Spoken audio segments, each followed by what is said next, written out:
kompetensi ini kemudian kita akan pecah supaya bisa diterjemahkan. Maka dari indikator dari unit kompetensi ada elemen kompetensi, ada kriteria untuk kerja, kriteria untuk kerja maka dijabarkan menjadi indikator untuk kerja supaya katakanlah menjadi materi, ya. Enggak kelihatan ya, kita skip aja ya. Jadi tadi sudah menyusun sesi, kita lanjutkan ya.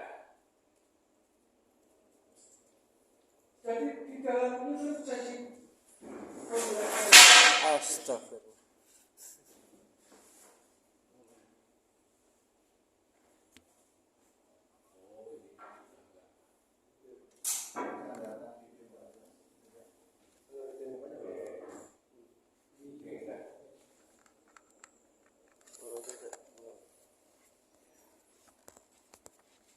Jadi bagaimana kita menyusun sesi pembelajaran?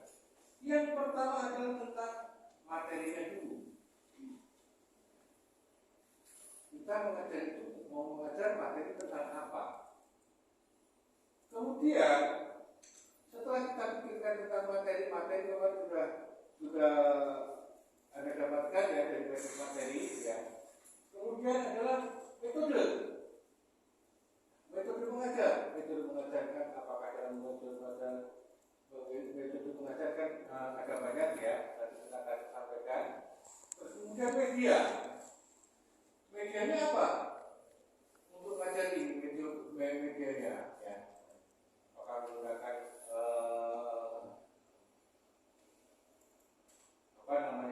overhead projector, apakah menggunakan tanpa menggunakan ini ya. Terus kemudian nanti kita akan susun. Setelah itu kita akan susun tahapan pembelajaran. Tahapan pembelajaran itu nanti barulah kita akan membicarakan tentang rencana sesi ya, atau session plan. Kalau dulu orang mengatakannya adalah lesson plan ya. Lesson plan, kapan lesson plan berubah menjadi session plan itu ya, kalau mungkin dengan kemunculannya dulu ada namanya dengan CBSA, cara belajar siswa aktif ya. Maka seorang guru ataupun seorang instruktur pendidikan itu bukan mengajar tetapi memfasilitasi ya. Memfasilitasi. Maka disitulah muncul yang tadinya lesson plan itu kan rencana pembelajaran ya, menjadi session plan, rencana sesi ya. Rencana sesi itu sejarahnya dulu. Apa sih sesi pembelajaran? Sesi pembelajaran adalah jumlah tatap muka yang dilaksanakan oleh seorang instruktur dalam memfasilitasi. Ya, silakan dalam memfasilitasi pembelajaran untuk satu topik atau materi tertentu.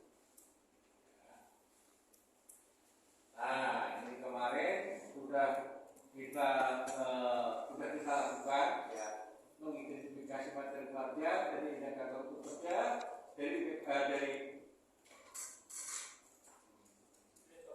ciri kompetensi, elemen kompetensi, kriteria untuk kerja, kriteria untuk kerja, dan kemudian akan diubah menjadi indikator untuk kerja. Baru disitulah nanti bisa kita sisir tentang materinya ya.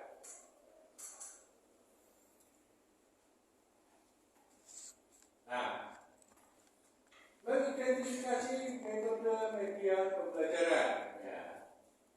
Jadi metode pembelajaran ini banyak ya.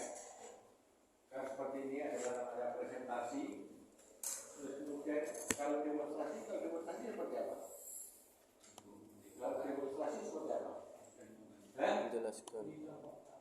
Demonstrasi contohkan, mempraktekkan ya, benar demonstrasi memperagakan suatu pekerjaan di mana pada setiap langkahnya akan selalu diikuti dengan keterangan atau penjelasan. Beda dengan aktivitas praktek. Kalau aktivitas praktek ya udah melakukan kegiatan praktek, simulasi. Kita ambil bawang merah, kemudian kita potong kecil-kecil. Setelah itu kemudian bawang goreng masukkan ke dalam wajan. Nah, itu namanya demonstrasi. Kalau simulasi, Mencontohkan. kalau simulasi ini juga hampir sama dengan demonstrasi, melakukan atau menjelaskan suatu kegiatan, tetapi tidak menggunakan dengan benda asli. Ya. Kalau demonstrasi biasanya menggunakan benda asli. Ya. Sekarang ini, ya. Ada nggak pelatihan yang mayoritas lebih besar dengan simulasi? Ada, banyak.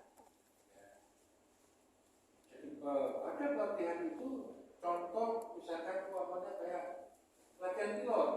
Pelatihan pilot itu mayoritas sebagian besar itu dilakukan simulasi dulu. Kalau yakin nanti menggunakan simulasi itu dia katakanlah bisa menaikkan, bisa menurunkan, baru melakukan dengan. Jadi pernah saya dulu pelatihan di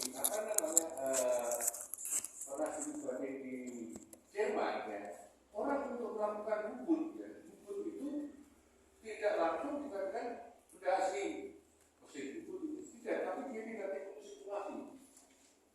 Kalau benar bisa baru dilakukan menggunakan benda aslinya ya. Media belajar ya. Banyak. Ini masih banyak ya. Dari presentasi, demonstrasi, simulasi, kemudian apa lagi? Role play kan? Role play.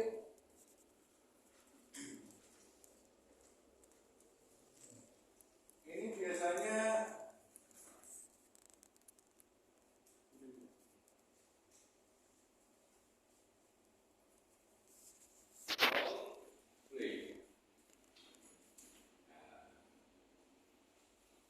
role play itu